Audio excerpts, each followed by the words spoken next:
देव आज्ञा कौन सब ये चली बर्तमान ये कौन गत वर्ष ये दिन को ये वर्ष ये दिन गत वर्ष ये दिन मुझे पढ़ी हरड़गणा गत माने ये वर्ष 2025 पुणी तुम्हें गोटे तुम विषय मुझे भल कि जानी आम एरिया छुआ आम लाइन छुआ गोटे एजुकेटेड पिला तुम्हें कौन कहीं एमती है बाबा तुम साथी कौन घटना स्वप्न महल में कहीं एमती है देखो तो फास्ट ऑफ ऑल कहूँ चाहिए एथिरे स्वप्न महल कौन भी प्रश्न महल जो प्रयोजक अच्छा श्रीजुक्त प्रमोद कुमार स्वाई सार महोदय कौन सी भूल ना कि त्रुटि ना अच्छा से भगवान मो परिवार चलती अच्छा कौन सी भूल ना से मत केवे भी आर्ग्यू करी कथा कही ना कि उच्च स्वर केवे कथा कहते उल्टा तमें ही कहते तू बिली भी कही ना अच्छा मत से पार्टी मु आसी ना से पार्टी मत मुन्ना भाई नमिता तोड़ी देती जार देखी मु भी बाइट देती काली कही घटना कौन कौन मोर पेसेंस भी ना 3 दिन खिया ना पिया ना घर परिस्थिति भल ना। अच्छा ये जो घटनाटा घटिला एटा मतलब तुम बाइट माध्यम दौच मुझे देखुची जो कौन ड्यूटी प्रथम दिन स्टार प्रोग्राम होता है सब कौन गोटे घटी देखो स्टार प्रोग्राम मो शो आरंभ पर जब स्टार प्रोग्राम हुए ताहले मु स्टार को इनवाइट करने मंच को बाध्य। अच्छा मुझे वंदना पर ही गोटे उपस्थापक मंच को चढ़ी था आपण गोटे उपस्थापक वंदना पर उपस्थापक मंच को चढ़ी था ना पूर्व चढ़ी था वंदना पूर्व वंदना पर वंदना पर तो वंदना पर तो चढ़ी था मो तो वंदना पर ही मंच को चढ़ी पुणी मेकअप होगी चढ़ी बिना मेकअप तो चढ़ी अच्छा चढ़ी फेल कौन मोर है आपंकर मीटिंग थी बोले आप मत कही तापर मु किए गोटे उपस्थापक कहीं आस गोटे एमएलए एमपी फिता काटिया रिबन फिता काटिया दीप लगे कौन यहाँ उपस्थापक काम नुह जदि गोटे उपस्थापक से प्रेजेंट थाए कहीं कमिटर कहवा वाला फोन रे माइक्रोफोन रे कहवा वाला सेमती कहीं सुदक्ष कहला वाला न था उपस्थापक को अनुरोध कर उपस्थापक कौन सी दृष्टि कर उपस्थापक जदि सेमती प्रोग्राम थी यात्रा पार्टी उपस्थापक आगुरी जनइब जे काली हमर फिता काटिबे आसीबे माननीय प्रधानमंत्री गाड़ी पठेबे से अनुसार उपस्थापक रेडी हम से मत से दिन खायापी जहाँ कही खाया कौन प्रोब्लेम सब तो अलग अन्य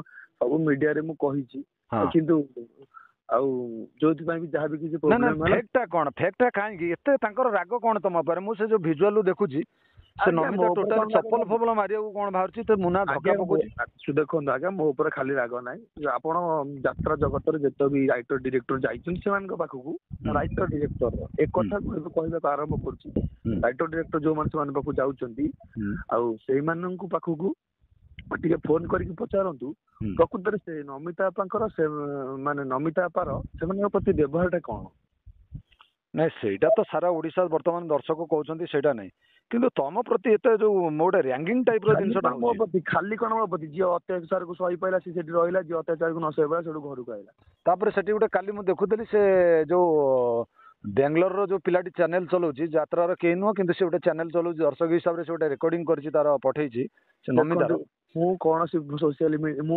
कंट्रोवर्सी का चाहूनी मु लिटिगेशन किसी करना जिते से सी सोशल मीडिया प्रथम बाइटा देले मैडम नमिता बाइट देले से वीडियो से टोटाल जिनसा शुणी सारापर मु गणमाध्यम आसा बाध्य हली गणमाध्यम आसिक केवल मुझे कथा ही कहूँ से मो प्रति खाली अन्य अत्याचार से नुहे कलाकार प्रति भी राइटर डायरेक्टर प्रति आप समस्त प्रतिक्रिया नियंतु से प्रति से बिहेव कौन यात्रा माने माने गोटे गुरु जे डायरेक्टर डायरेक्शन दिए गुरु गुरु नाट्यकार जी नाटक लेखे गुरु जे गुरु को जो सम्मान ना तो मुझे सामान्य गोटे छोटिया कलाकार मत किए सम्मान दो आ बाकी रहा माने प्रकृत में सी कहले कि मु फेल करी कौन गोटे कहते समथिंग कि मु जो क्लास रे सेठी फेल करी बिलीव करेंगे मुझे 100% गारंटी दे कहूँ मु से दिन जो भी डायरेक्टर थिले जे प्रशांत सार बलिया सार है जहाँ ओडिशा यात्रा दर्शक बहुत भल पाती मुझे जन कि आगे देखो एमती गोटे प्रोब्लेम अच्छी मो भाई की नहीं मेडिकल जी मुझे 9:30 आसवि मुझे पहुँच पहुँच 10टा होता 9:30 आसवि कही 10टार पहुँची कारण मेडिकल कथा कहीकि आसती आई बाकी रहा मुझे जन कि आसती सार मत कहते नुआ सिंह पुणा सिंह रिहर्सल हम ना किंतु ସେମାନେ ପୁରୁଣା ସିନ୍ ରେଜିଷ୍ଟର କଲେ। ମୁଁ କହିକି ଆସିଛି ଆପଣ ପ୍ରତିକ୍ରିୟା ସେଟା କଲେ ନା ଜାଣିକି କରେଇଲେ? ଜାଣିକି କଲେ ନା ସେଟା ସେଇଠୁ ହିଁ ଆରମ୍ଭ ହେଲା। ସେଇଠୁ ଆରମ୍ଭ କଲା ସତ୍ୟ ଜେନା ପଠେଇଛି ପାଟିକି ଆଉ ଏମିତି ଏମିତି ବିଶୃଙ୍ଖଳିତ। ମୁଁ କହିଲି ସତ୍ୟ ଜେନା ବାବୁ ସେଠି କାହିଁକି ଆସିଲେ? ସତ୍ୟ ଜେନା ବାବୁ ତ ସେ ପାର୍ଟିର ମାଲିକ ନୁହଁ। ଯେହେତୁ ମୁଁ ସେ ପାର୍ଟିରେ 3 ବର୍ଷ କାମ କରିଛି, ମୁଁ ଯେତେବେଳେ ସେ ପାର୍ଟିରୁ ଆସିଛି ମାଲିକଙ୍କ ପାଇଁ ମୁଁ ଅନ୍ନ ଖାଇଛି, ମାଲିକର ଲୁଣ ଖାଇଛି। ମାଲିକ ସେ ଯେତେବେଳେ ଏଇ କଥା କହିଲେ ମୁଁ ଯାଇ ପହଞ୍ଚିଲା ପରେ ବହୁତ ବାଧିଲା। ମୁଁ ବି ମୁଁ ସେଇଠୁ ବାଧିଲା, ମତେ ବି ବାଧିଲା, ଯୋଉ ରଙ୍ଗମହଲ ଯାଇଥିବା କଳାକାର ମାନଙ୍କୁ ବାଧିଲା। ସେଇଟା ମ୍ୟାଟର କରେନି। ସତ୍ୟ ବାବୁଙ୍କୁ ସତ୍ୟ ଜେନା ନେଇକି କହିଲେ ମତେ ଏତେ ଖରାପ ଲାଗିଲା। ମୋ ପାଇଁ ସେଠି ମାନେ ସତ୍ୟ ଜେନା ପାଟିରେ ବସିଗଲା। ମତେ ଏତେ ଖରାପ ଲାଗି ମୋ ପାଇଁ ମୋ ବାବୁ ଆଜି ନା ପଡିଲା କି? ସେ ଦିନଠୁ ମୁଁ କେବେ ବି କିଛି ଭୁଲ କରେନି। ତାଙ୍କ ସିସିଟିଭି ଅଛି, ମୁଁ କିଛି ବି ଭୁଲ କରିନାହିଁ। ମୁଁ କୌଣସି ଦିନ ଫେଲ କରିନାହିଁ। ଯଦି ତାଙ୍କୁ ଫେଲ କରିବା ଆମ ପାଖରେ ସିସିଟିଭି ଅଛି। ସେ ମ୍ୟାଡାମ ସିସିଟିଭି ଫୁଟେଜ ଦେଖାନ୍ତୁ କି ଦେବ କୌଣସି ଦିନ ଫେଲ କରିଛି। ମେଟରଟା ଥିଲା ତ ସ୍ୱପ୍ନ ମହଲର, ମେଟର ଥିଲା ସ୍ୱପ୍ନ ମହଲର। ସେଠି ସତ୍ୟ ଜେନାକୁ କାହିଁ ସେ ଟାଣିଲେ? କଣ ପାଇଁ ଟାଣିଲେ ସେ ଯୋଉ କଳାକାର?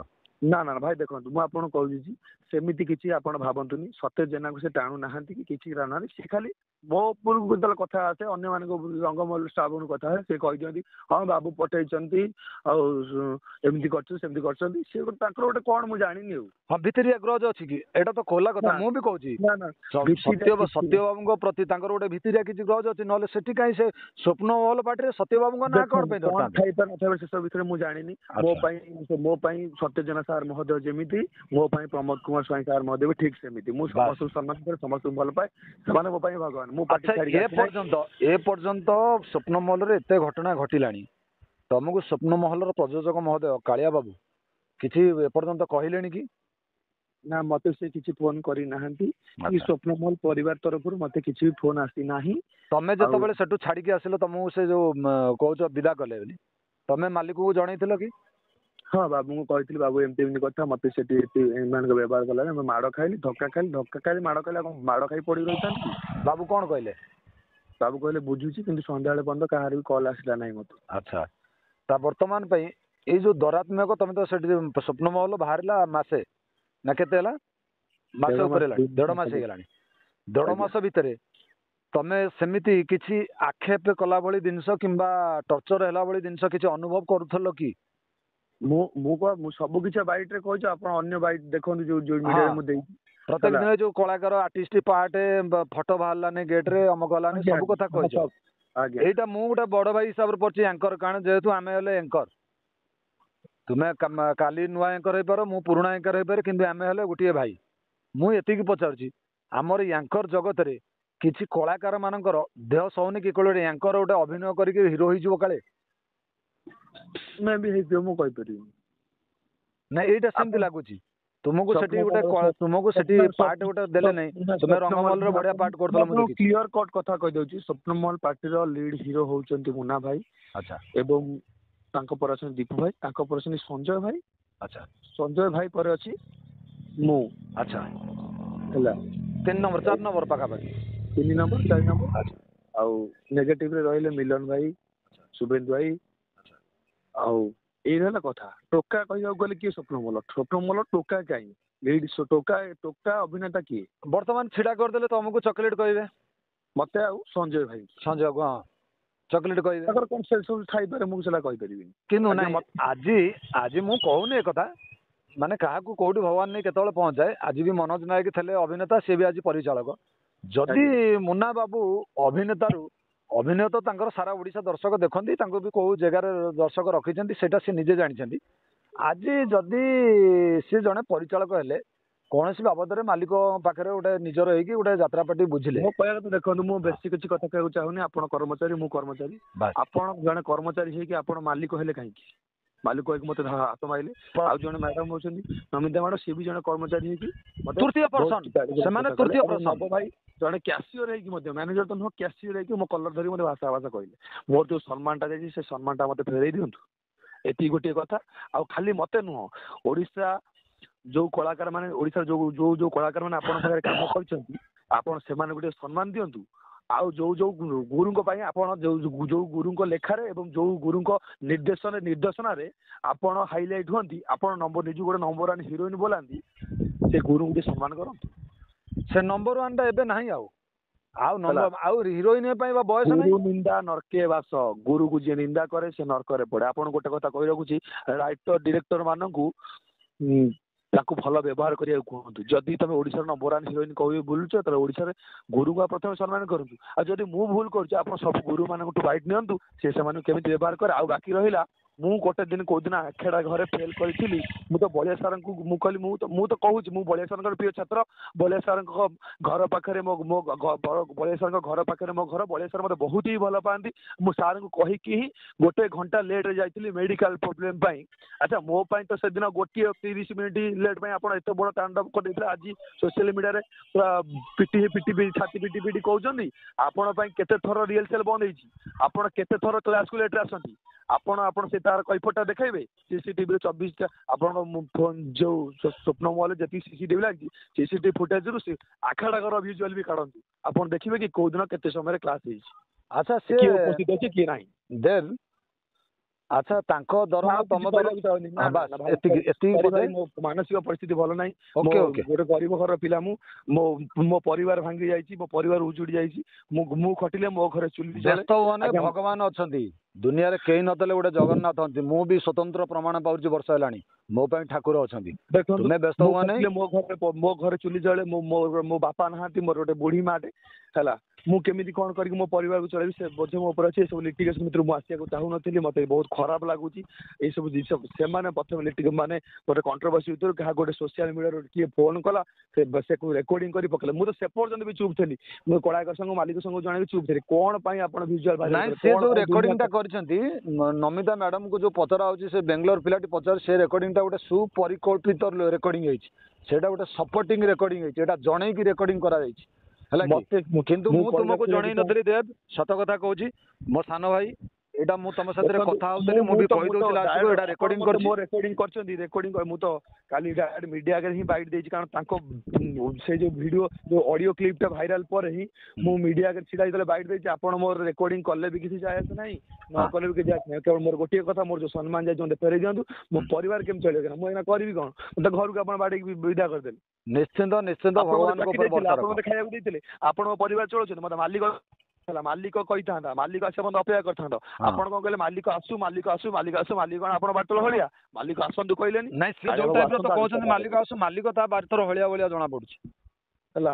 ଆପଣ ପ୍ରତିଟି କଥାରେ ମୁଁ ରଙ୍ଗମହଲ 3 ବର୍ଷ କାମ କରିକି ଆସିଛି। ରଙ୍ଗମହଲ ପାଟିରୁ ଦାନା ଖାଇଛି। ମୁଁ ରଙ୍ଗମହଲ ଯେତେବେଳେ ନିନ୍ଦା କଲେ ନିଜକୁ ଖରାପ ଲାଗିଲା। ଆଜ୍ଞା, ରଙ୍ଗମହଲ ପ୍ରତିଟି କଳାକାରଙ୍କୁ ଖରାପ ଲାଗିଲା। ସେ ମିଲନ ଭାଇ ହୁଅନ୍ତୁ, ରିନା ଆପା ହୁଅନ୍ତୁ, ଜିନା ଆପା ହଉ, ଦୀପୁ ଭାଇ ହଉ, ରଙ୍ଗମହଲ ପ୍ରତିଟି କଳାକାରଙ୍କୁ ହେଲା। ରଙ୍ଗମହଲ ମାଲିକ ଆପଣଙ୍କର କଣ ଭୁଲ କରିଥିଲେ? ଆଚ୍ଛା, ମୋ ପାଇଁ ରଙ୍ଗମହଲ ମାଲିକ ଯାହା, ମୋ ପାଇଁ କାଳିଆ ବାବୁ, ପ୍ରମୋଦ କୁମାର ସ୍ୱାଇଁ ମଧ୍ୟ ସବୁ ମାଲିକ ସମାନ। ସବୁ ମାଲିକ ଆମ ପାଇଁ ସମାନ। ସେମାନେ ମତେ ଅନ୍ନ ଦେଇଛନ୍ତି। ମୁଁ ମାଲିକ ମତେ ଆଜି ମତେ ତୁ ବୋଲି ବି କହିନାହାନ୍ତି। ସ୍ୱପ୍ନମହଲ ମାଲିକ ଏତେ ସୁନ୍ଦର ଲୋକ, ମତେ ତୁ ବୋଲି ବି କେବେ କହିନାହାନ୍ତି। ଆପଣ କଣ ମାଲିକ ଆଣି? ବାସ୍ ସେଇ କଥାଟା ପଡିଛି। ତ ଗୋଟିଏ ଶେଷ କଥା, ତମେ ତ ଜାଣିଲ ଏଇଟା ରେକର୍ଡିଂ କରିଛି, ଏଇଟା ମୁଁ ସୋସିଆଲ ମିଡିଆରେ ପକେଇବି। ଖାଲି ଦେବେ ଏତିକି କୁହ। ନା ମୋ କହିବା କଥା ଯଦି ମାନେ ସିଏ ଯେମିତି କଳାକାର, ଆପଣ ଅଲଗା କଳାକାର ମାନଙ୍କୁ, ସ୍ୱପ୍ନମହଲ ଅଲଗା କଳାକାର ମାନଙ୍କୁ ଫୋନ କରନ୍ତୁ। ସେମାନେ କେତେ ଅତ୍ୟାଚାରିତ ହଉଛନ୍ତି ଫୋନ କରିବେ। ରାଇଟର ଡିରେକ୍ଟରଙ୍କୁ ଫୋନ କରନ୍ତୁ, ସେମାନେ ବି କହିବେ। ସେମାନଙ୍କ ପାଇଁ କେତେ ଥର ରିହର୍ସାଲ ବନ୍ଦ ହେଇଛି, ରାଇଟର ଡିରେକ୍ଟରଙ୍କୁ ଫୋନ କରିକି ପଚାରନ୍ତୁ। ଆଉ ନାଟକକୁ ରାଜନୀତି କରି କେମିତି ବନ୍ଦ କରାଯାଉଛି, ସେଇଟା ବି ଟିକେ ପଚାରିବେ। ବାସ୍ ନିଶ୍ଚିନ୍ତ ଏଇଟା ତ ଇନକ୍ୱାରି ଚାଲିଛି ବର୍ତ୍ତମାନ। କୌଣସି ସତ କେବେ ଲୁଚି ରହିନି, ଦିନେ ନା ଦିନେ ପଦାକୁ ଆସିଛି। ଆଉ ତାଙ୍କର ଦୌରାତ୍ମକ, ତାଙ୍କର ଯୋଉ ପ୍ରଭାବ 3-4 ବର୍ଷ 5 ବର୍ଷ ହେଲାଣି ଚାଲିଥିଲା, ସେଇଟା ଏଇଠି ଦେବ ମୁଣ୍ଡରେ ଛିଡ଼ିଲା ବୋଲି ମୋର ଆଶା। ଆଉ ଆଗକୁ ଜଗନ୍ନାଥ ଅଛନ୍ତି, ଜଗନ୍ନାଥ ସବୁ ଠିକ୍ ଚିନ୍ତା କରିବେ। କେବଳ ଲାଷ୍ଟକୁ ଗୋଟିଏ କ୍ୱେଶ୍ଚିନ୍, ଦର୍ଶକ ମାନଙ୍କୁ ଯୋଉମାନେ ତମକୁ ଅନେଇ ବଇଛନ୍ତି, ମତେ କହୁଛନ୍ତି ଭାଇ ଟିକେ ଦେବ ଠାରୁ ବାଇଟ୍ ନିଅ, ଦେବ ଠାରୁ କଣ କହୁଛି କୁହ। ତମକୁ ବହୁତ ଲୋକ ମୋ ମାଧ୍ୟମରେ ଖୋଜୁଛନ୍ତି। ସେଇ ଯୋଉମାନେ ଭାଇମାନେ ତମକୁ ଭଲ ପାଉଛନ୍ତି, ଖୋଜୁଛନ୍ତି, ସେଇ ଭାଇମାନଙ୍କୁ କଣ ପଦେ ଖାଲି କହିଦିଅ। କିଛି ନାହିଁ, ମୋର ଯୋଉ ସମ୍ମାନ ଯାଇଛି, ମୋ ସମ୍ମାନ ମତେ ଫେରେଇ ଦିଅ। ମୁଁ ଚଳିବି କେମିତି? ମୋ ପରିବାର ଚାଲିବ କେମିତି? ମୋ ବୁଢୀ ମା ଭଲ ହବ କେମିତି? ମୁଁ ତ ଘରେ ଆସି ବସିଲି। ମୋ ସମ୍ମାନଟା ଫାଷ୍ଟ ଅଫ୍ ଅଲ୍ ପଇସା ତ ମୁଁ ଚାଷ କରିବି କମେଇବି, ମୂଲ୍ୟ ଲାଗିକି କମେଇବି, କୋଉ ଅନୁଷ୍ଠାନରେ କାମ କରିବି, ଖଟିକି କମେଇବି। ମୋ ସମ୍ମାନଟା ଯୋଉ ଯାଇଛି ଓଡ଼ିଶା ଯାତ୍ରା ଦର୍ଶକରେ, ମୁଁ 5 ବର୍ଷ ଯୋଉ ସମ୍ମାନଟା ତିଆରି କରିଥିଲି, ସେ ସମ୍ମାନଟାକୁ ଆପଣ ମୋଠୁ ଛଡେଇ ନେଇଛନ୍ତି। ସେ ସମ୍ମାନଟା ଫେରେଇ ଦିଅନ୍ତୁ ମ୍ୟାଡାମ। ଜୟ ଜଗନ୍ନାଥ, ଜୟ ଜଗନ୍ନାଥ। Thank you. ଯାଅ, ନିଶ୍ଚିନ୍ତ ଜଗନ୍ନାଥ ଅଛନ୍ତି, ଜଗନ୍ନାଥ ନିଶ୍ଚିନ୍ତ ବୁଝିବେ ଦେବ। Thank you Dev.